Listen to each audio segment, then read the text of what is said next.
Join us this new year for new conversations at the Commonwealth Club.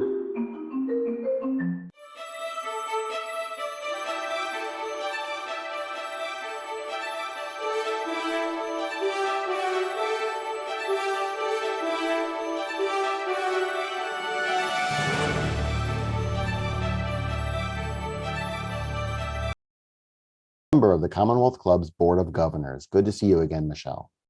Thank you so much, John, and thank you to all of you for joining us for this conversation. We hope that you're staying safe and healthy.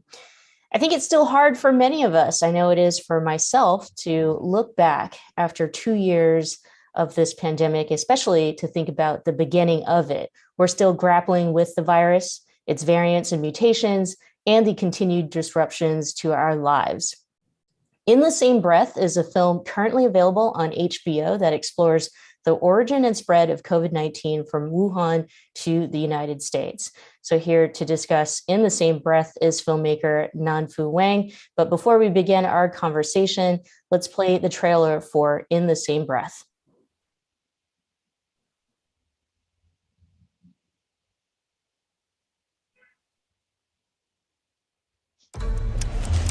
Each year in January, I return to my home in China.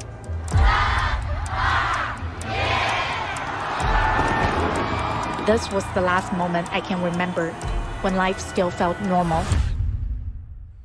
Then, in an instant, everything changed.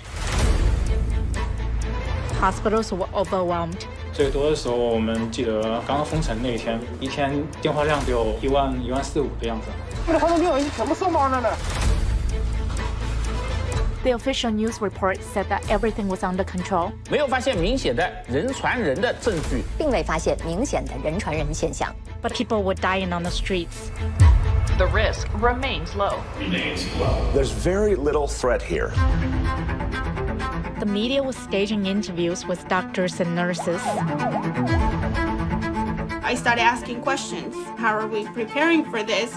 I was accused of causing hysteria and spreading rumors.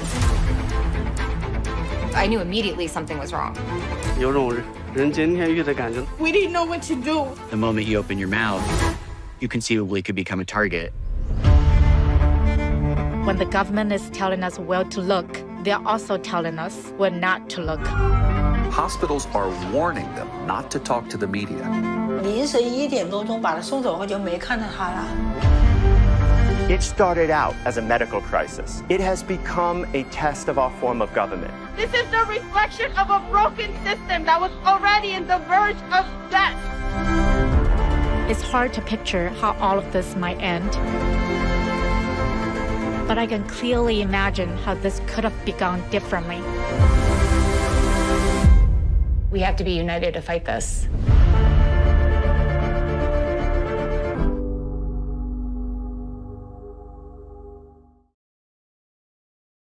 Welcome, Nanfu. Thank you so much for joining us this afternoon. Let's begin by talking about the film and kind of where it started, how it started with yourself. I know the film opens up, we hear your voice. It's New Year's, it's around, it's January 2020, and it feels very personal. Thanks. Thanks for having me. Yeah, I was born and I grew up in China. So the film opens in January 2020 when I was in China visiting my mother who lives 300 miles away from Wuhan.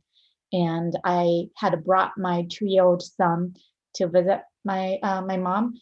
And I had 10 days that I needed to come back to the US to work.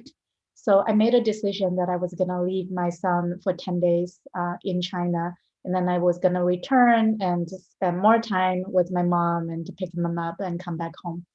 So on the day that I came back to the US, which was January 23rd, Wuhan went into lockdown. And I learned the news when I landed in San Francisco airport. So the initial reaction was really not sure how serious the virus was, and trying to understand and figure out if my mom, if my son, if my family, they would be safe, and whether I needed to take any action, whether I needed to go. At the time, my work prevented me from leaving. I had to be there. And so I was talking to my husband, who is an American citizen and doesn't speak much Chinese at all. And my family lives 3 flights and 2 buses away from Shanghai or Beijing, big city. So we had engaged and then thought about if he could go back to China to pick him up. But then at the same time, as parents, we thought we must be paranoid. And when our child has like, any distant threat of danger, we reacted with irrational thoughts. So at the time I was like, then you really figure out how serious the virus was. And I started talking to people in Wuhan and trying to find more information, trying to piece together everything I can find from the government. And quickly I realized that what the government had told people was the virus was under control. It's completely contained in Wuhan. My family in another city is not going to be spread to. And but what I learned from people in Wuhan, it was a complete different story. They couldn't get care. The hospitals were full. Nobody would answer their calls. And social media and anything on the internet that they wanted to send out, those would be deleted. And the final moment that made me realize I need to get my son out was in my hometown. I had relatives who work in the hospital and work for the government. And they told us, because every day you can monitor how many cases that city has, and it was 0, 0, 0. But my relatives have told me that the hospital already had COVID cases. The government official relative also told me that was the policy, that they were not allowed to report. So from outside, you still see it's 0 case. And that was when my husband flew to China, got my son out. A few days later, the 2 countries' border had closed. And then from then on, I was at the same time archiving everything that I felt would be deleted by the government. And then again, like immediately after that, started making this film. When you say started making this film, that's even more complicated because you're in New Jersey and you got camera people in China to be filming these. Talk a bit about how that came about their safety, not just obviously medically, but politically and socially. How did you deal with all that? Yeah, so the turning moment that I turned from a mom, a daughter who was worried about family safety to a filmmaker was one night I was sitting in my living room late night, and I saw a social media forum on Weibo, which is a Chinese version of Twitter. And there were 1,500 people posting their ID photos, phone numbers, addresses, with a hashtag crying for help, like somebody help me. And they have photos of them laying in bed and dying. So when I discovered that, the emotions that came out was like, I was so outraged and also so sad and also afraid that if I wake up the next morning, all the entire platform could be gone. So I stayed up all night and I archived all the 1,500 people's information, and then I made a 500 pages PDF and sent to a news organization asking if they could report the story. For some reasons they couldn't, and then that was the moment I felt I needed to make a film. And the next steps is a little complicated because, like you said, I was here trying to find somebody inside of Wuhan, which had the most strict lockdown in the entire world, that people need to have a certificate to go out to their apartment, and let alone filming. So finding those contacts, so me and my producers here worked together first to send a couple of messages to people who we trusted, encrypted messages. And we couldn't really post job hiring in public. So we were like, okay, let's send to the people we trusted. And then we got a few responses. And we asked those people to go out to film who had a permission to go out. And then they were either filming DSLR camera or like simply iPhone. And then through them, we continue asking who they knew they can ask through encrypted messages or a safe channel, because the fear was if the government found out I was making the film, because of my previous films that were all political sensitive, they would immediately shut down the production and we wouldn't be able to do anything else. So very quickly, we were able to find someone to film inside the hospital. And those few cinematographers and journalists had already been filming in the hospital and had the credential before. And it was a process of convincing them, and took a lot of conversations to really get, for both of us to trust each other. Because on my end, I felt I couldn't really trust a stranger. Like if I tell the stranger I wanted to make a film and I wanted to do this, the fear would be the next moment that person would go report to the authority that I was going to make a film. And at the same time, I think the other person wouldn't trust me as a stranger.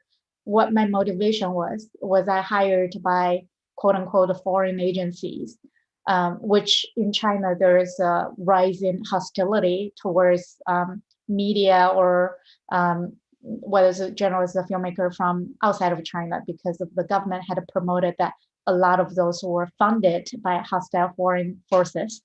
So the conversations often took like getting to know each other, between me and the cinematographers, telling them who I am and what motivated me to make documentaries in general and why I wanted to make this film. And I often tell them I wanted to document the history as it's unfolding. And this is a very important part of our history. And you, the person who I was talking to, have the access and have the opportunity to witness it. And you are like in Wuhan right now, and you are witnessing this part of history as no one does.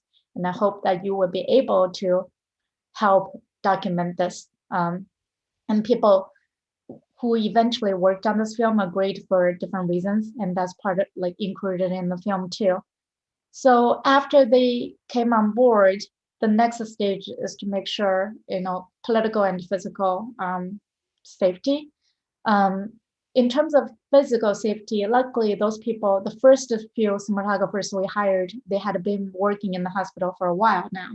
And they learned from doctors and nurses how to don and off, and they have all the equipment, PPE ready. So we asked them to film tutorial on how to put on stuff and how to take off, how to clean equipment. And we use those tutorial for every other crew member we hired after that. And in terms of political risks, we were taking precautions such as every single from one point to another point's communication is encrypted, and every person has a new account, whether it's the messenger or email or a platform that they use. So it's not mixed with their personal, that's something that they use in a regular basis. And then each of us use a pseudonym. And so if it is like that account being hacked or exposed, that they still have to trace back to who. And then the other thing is, we end up having more than 10 cinematographers and a lot like researchers and a few producers working on it. We assign each person one thread of the story. So if one person is going to meet these three subjects to film, we don't assign this person then to go to meet a journalist, because if you start bringing mix of the different sources, you might jeopardize. If you jeopardize one, if the journalist is being surveilled, you might bring danger to the other person you're going to meet in the next day because you're being monitored. So each one of our crew member is assigned with a very specific storyline. And if you look at that storyline itself, it might not be like sensitive. Nothing is politically wrong or subversive to the government. And it is the combination of editorialization that analyzes, that's analytical and critical. So the idea is, if any of our crew members were to be questioned by the government, there is plausible deniability. Yeah.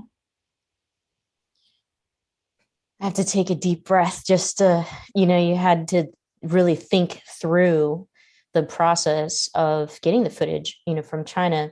The film also explores how the United States responds to COVID-19 during the early stages. And so at what point did you decide to include, how the country responded, but also giving the perspective of those who refuse to get vaccinated and those who have deep distrust of the government? So the US part of the storyline was completely unexpected and shocking, and I think to most people too, because in January and February, I had not expected the outbreak would have reached the US, and the US would have responded in a way that was shockingly similar to China's response, which was filled with misinformation and disinformation and the lack of transparency. So when that happened in March, I was thrown into a state of, I think, confusion and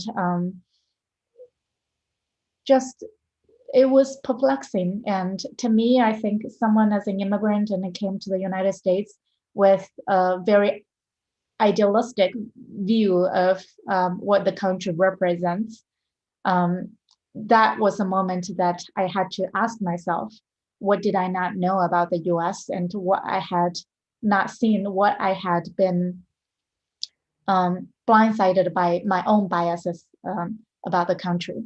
So as a filmmaker, oftentimes I felt the filmmaking process is my way of trying to make sense of the chaos, trying to make sense of the situation. And when I was confronted by all of those questions, that became part of the narrative too. And the filmmaking immediately, I think, evolved naturally and expanded to the US. We then had, I was working with our producers, Jialin, and the model pictures, Julie and Chris and Kellen. We are all here, like based on the East Coast. So what we did is then we reached out to cinematographers across the US who can go to different states to film. And those was part of me, I think, was me really trying to, through the filming and the editing, to try to answer those questions, like what is going on here and why I'm seeing China and the US completely different political systems, and two countries claim the opposite as well, and have so much in similar in the way that how the government had withheld information, intentionally mislead the public, and prioritized preserving its image over public health and safety. So a lot of those things became the themes of this film. Well, and right along those lines, of course, I mean, you begin the film with the New Year's celebration in Wuhan, and I have to admit, my first thing was just amazement at the buildings being lit up and all of the synchronized pageantry of these buildings. I mean, here we're kind of amazed if one skyscraper kind of puts a Go 49ers thing during the Super Bowl or something. But I mean, this was like, it looked like the entire downtown was all, I mean, it was gorgeous. And yet, as we're going through the movie, and of course we see some of those other scenes again in the end, but as we go through the movie, it's really kind of sinking in. This is a government that has total control over all that. It'll go in and it'll delete your posts that you like one of the people you were interviewing there, where one of the citizen journalists. It can control all the pageantry, it can control the news. I mean, the the clips you have there of the news readers all saying exactly the same words on multiple, I mean, that really kind of hits home. And of course, it may be a different variety there that in China that they're doing that. But of course, here in the United States, we also saw, the misinformation, the denials, the conspiracy theories, all running through very high tech, social media, various platforms and everything. It does seem to me that it's easier now for the governments to exercise those types of campaigns to kind of control the hearts and minds of people than it would have been 20, 30 years ago. Your thoughts? Absolutely. And I think it's also harder to detect because 20 or 30 years ago, or like pre-social media world, where it takes a sophisticated mind and trained eyes to see, to differentiate propaganda, versus like from the sea of information, whether it's from the news or from TV. And in China, definitely that's more is 24/7 cycle of media was controlled by the state. And now, although now that we have social media and it's so hard to trace and it is so hard it can be, there could be government forces behind a campaign, behind a message, but it's hard to pinpoint where it exactly come from or what is sponsored by who and what is message is intentionally promoted by whom. And that's one of the things that I think in the same breath was really trying to highlight, which is the virus is not as nearly as dangerous as the misinformation and disinformation we are facing. And I always felt that even in 2020, we knew that there would be a vaccine. And we knew that although we didn't know it's going to take so long, that eventually the pandemic would end. Is surprising that we are still in the midst of it. But what is more dangerous and more horrifying, I felt, is there is no vaccine to misinformation, disinformation, and there is no really contact tracing or an effective way of detecting it and then fighting against it. And it probably we won't have that in a long time. And the speed of spreading and the consequences of it and the level of out of control and the damage it would have on a society is to me is more scary than coronavirus itself. And I want to follow up on that. Just this, I watched this film on HBO Max, and I think that's how it's being distributed.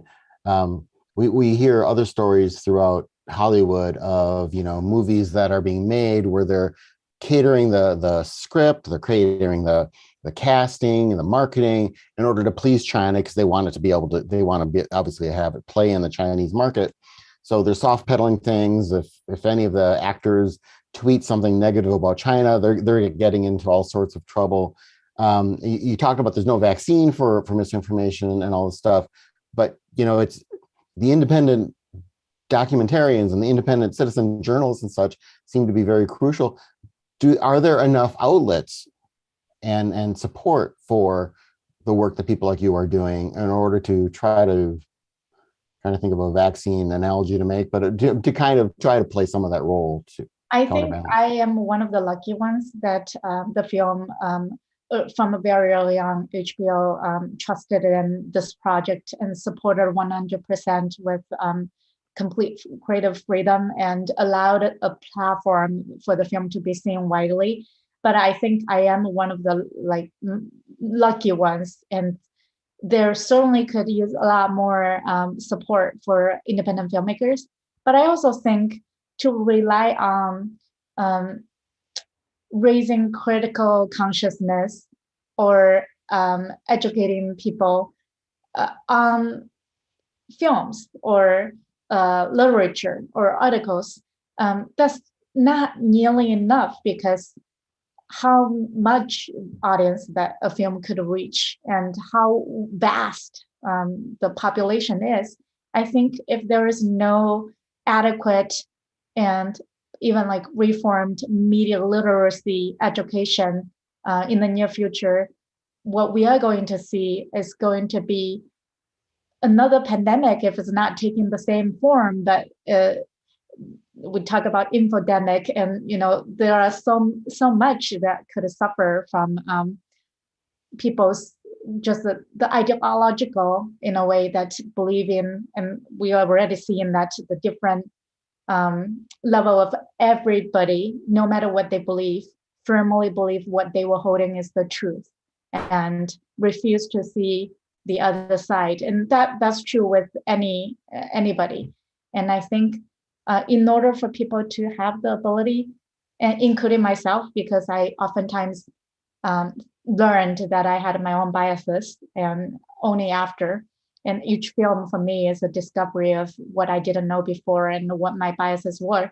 But in order for people to have the ability to reflect, to have the critical consciousness, and to be able to do research, to be able to differentiate what informations are true and non-true. I think it requires education, literacy from maybe elementary through college, and that's not like by seeing one film or reading one article that can change.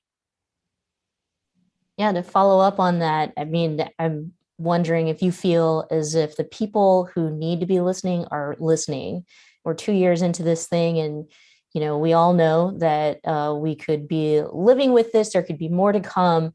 The most important thing to take away from not just the film, but their experiences of these last 2 years is that the misinformation definitely led to a lot of, in my opinion, at least, lives that we could have saved. It led to a lot of deaths. It led to a global pandemic. I'm not sure, but if China had been honest about the virus to begin with, or that it was open and known to the rest of the world when it should have, could we have prevented a global pandemic? So the question I have for you is really, are these leaders understanding that the misinformation is even more deadly than the virus itself?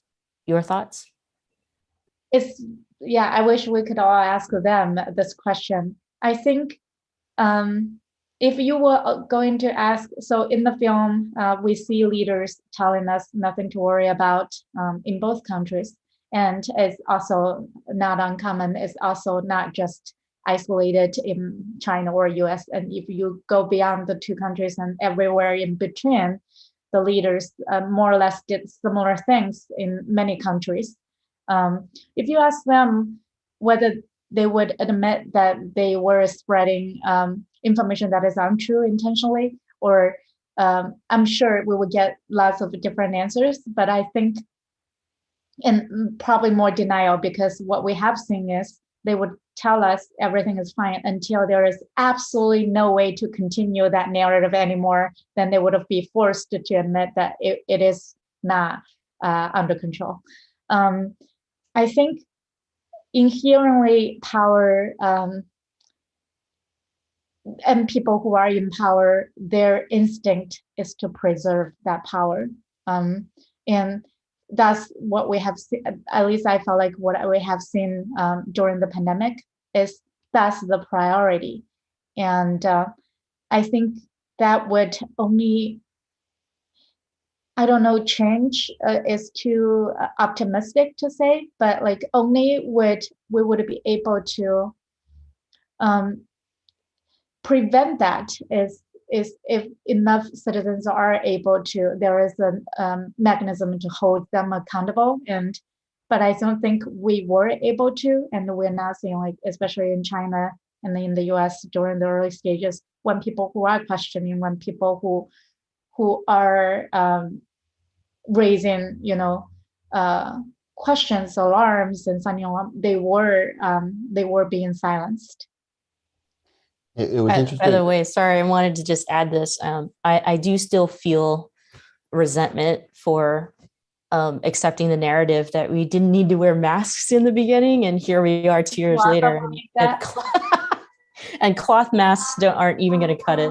Back to you, Jen. I was when I saw like just a few days ago about the cloth mask and in the breaking news, I just laughed because yeah.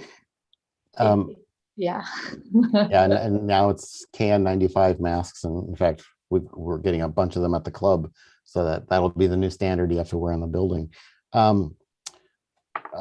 It's interesting talking about kind of the narratives that these both countries were putting out, both governments were putting out, and their reasons, I mean, or their fears, you know, that we see this, a number of folks in China who are talking about, you know, we have to support the government. We don't want the West to see us. They see us, if they see that there's this problem, they'll attack. They'll insult us. They'll you know, it'll hurt our image.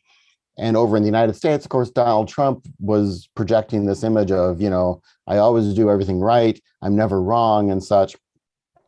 And to me, the horrible irony of this is that what China's government did brought it disrepute. If they had done kind of what you briefly allude to toward the end of the film, of come out and said, look, we've got this problem here, we're cooperating internationally, there would have been a heck of a lot of more, I think, respect for the Chinese government and for the leadership even of the Chinese Communist Party. I mean, for understanding, okay, cool, they're being open about this.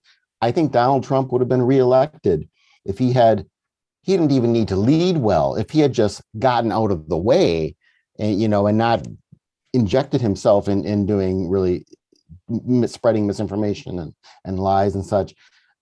So it's just interesting to me, I think, at least my interpretation of it is that both of them really undercut themselves in an attempt to protect themselves. And of course, we all paid the price for this. I realize there wasn't really a question there, so I'm just going to move right into another thing, which is that, I mean, there are so many heartbreaking scenes in this documentary. I mean, the man having to decide whether to take his, you know, mother, it was his mother, I think, either back home or leave her there to die at the hospital, which couldn't take her in or wouldn't take her in, or the father trying to see his sick son, or the people grieving for loved ones who, you know, were dying alone and you know, or even unconscious. I'm kind of curious in your thoughts about how this type of a trauma, you know, that so many people in societies are feeling, how that could affect them going forward. You kind of touch on a bit about the political ramifications of this and how people have gone through these things and how they then feel about the government afterwards. Could you, I don't know if you're catching where I'm going with this. Could you talk a bit about that? How, you know, past real failures of the government to deal with like a pandemic or a big health crisis or something, it didn't undercut them. I mean, there was kind of a resurgence of, you know, pride and joy. And yeah, it's so like two things. One is about the trauma. When I was making in the same breath, like I talked to so many families of COVID victims, and it was devastating to talking to each individual, because the stories on paper, or if you summarize their story, they all seemed somehow similar. Like my mom or my dad or my son or somebody in a few days suddenly developed symptoms, and suddenly, you know, the situation got deteriorating very quickly, and then somebody's life, you know, was gone. And it looked similar storyline. But when I talk to each individual, like they cry and I would cry with them, because the way that they described, you know, who that person is and what they are and how they experienced and what that meant to them, how the world completely changed to them. Each person's loss is so unique and so individual, and there's nothing that is two stories are similar in that sense, because to that one individual, that's the whole world. And there's no replication. There is no, so that's something that I really felt frustrated, because I realized I could talk to 5 people and 10 people, and I would feel like 10 different times, and my heart was just being ripped open, and and I understood their trauma, which a lot of them a year later and 2 years later, and especially right now, January, a lot of people by the time get to February 2020 died, and they still haven't gone past and probably won't in a long time. Some people lost entire families. There's one person in the film, Li Chong. She lost her dad, her mom, and she's by herself now as a single child.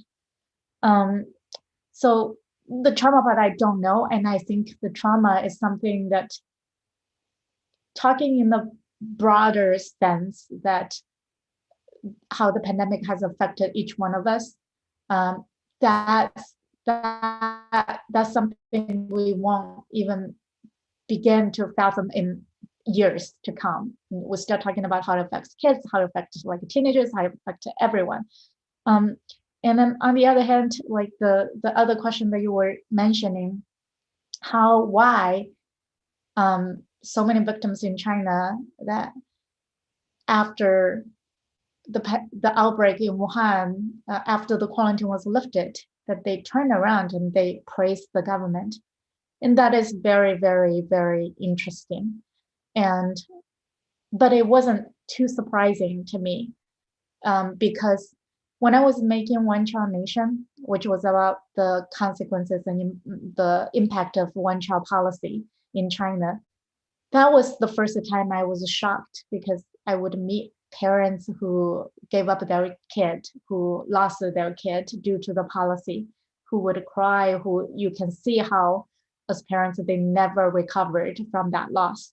And yet they would still say the policy was great. Our government did the best that they could. And that's exactly the same narrative now that the outbreak in Wuhan has passed the first initial stage, people's conclusion. And I think it has many reasons. One is, we're talking about a lot of people who throughout their entire life, like my mom, she never was encouraged, whether it's from education or from media education or regular education that she received, never was encouraged to be critical, never was encouraged to think differently. And that's one thing. And then another thing is, from January till today, every day in China, the media was controlled by the state.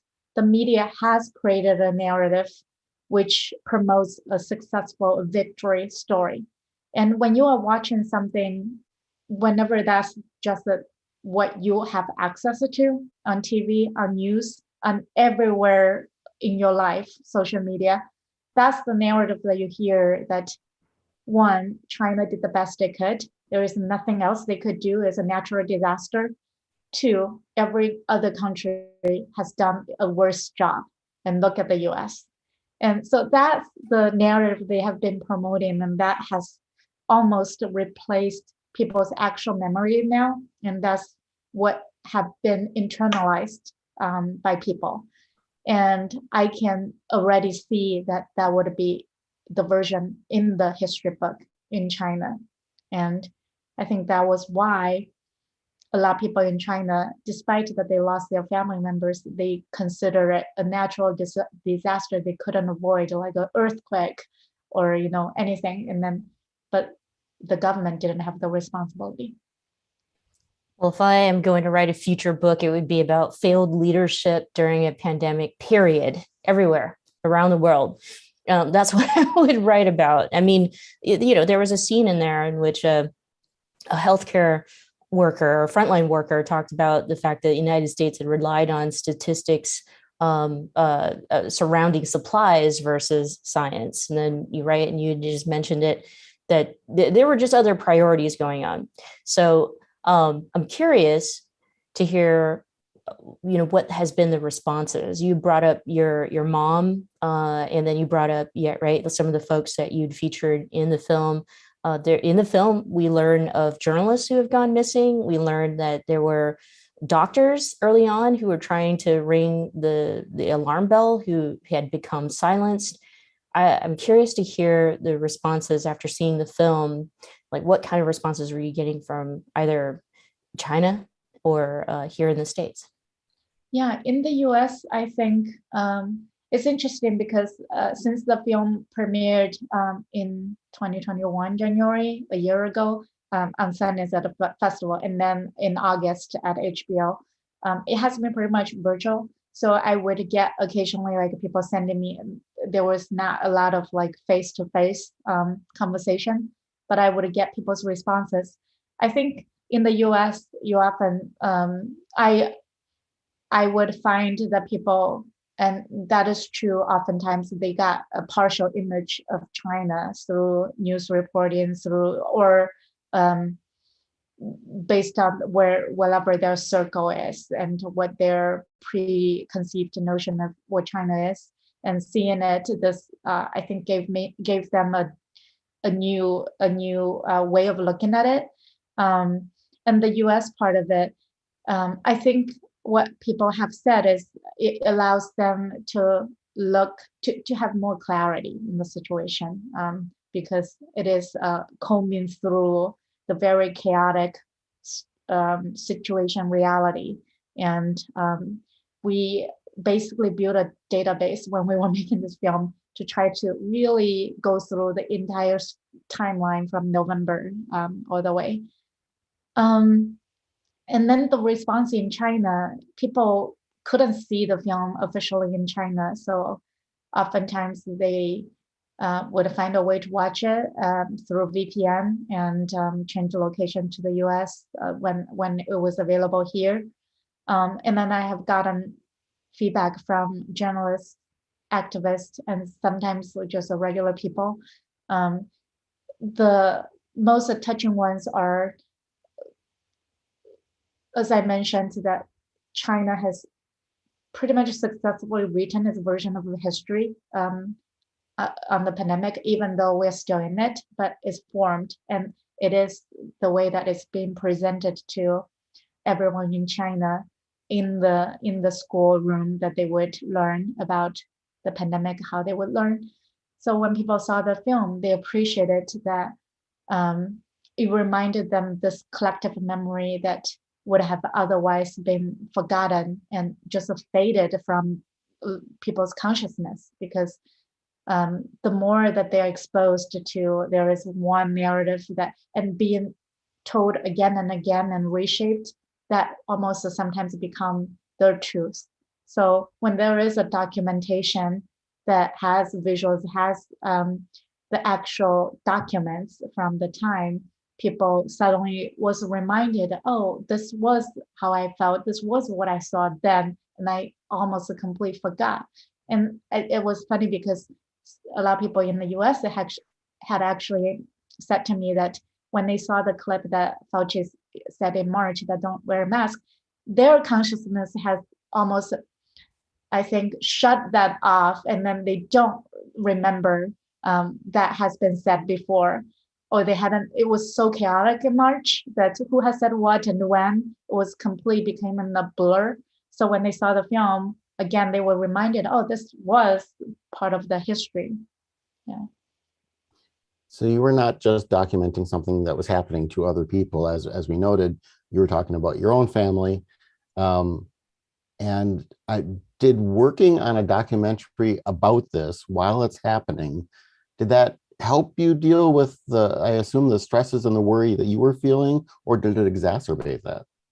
It helps. It's therapeutical. I felt when I was working on it in 2020, when I'm sure everybody was consumed, overwhelmed by the situation, and news is every day you hear about it. To me, I remember when I was working on it, and I felt how grateful that I happened to be a filmmaker, and then I had the skills to be able to respond to it actively. Like I wasn't in a passive way to receive the information, to living through that period, but I was able to go out to explore, to interrogate the situation, and to be constantly engaging in an active way.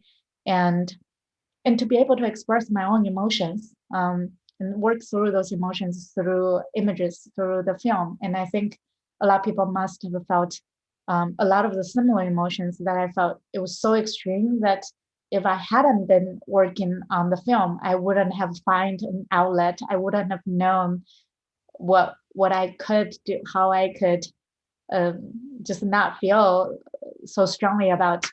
But once it's almost like this is a platform that once I let the emotions go through the footage, then I felt like it was expressed, if that makes sense.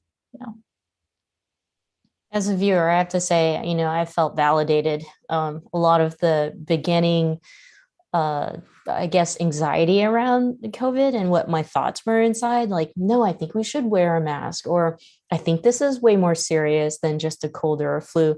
It all got validated for me as a viewer. So thank you so much for the film. At the end of the film, though, I was surprised by what you said, that there was something much more frightening than the virus itself.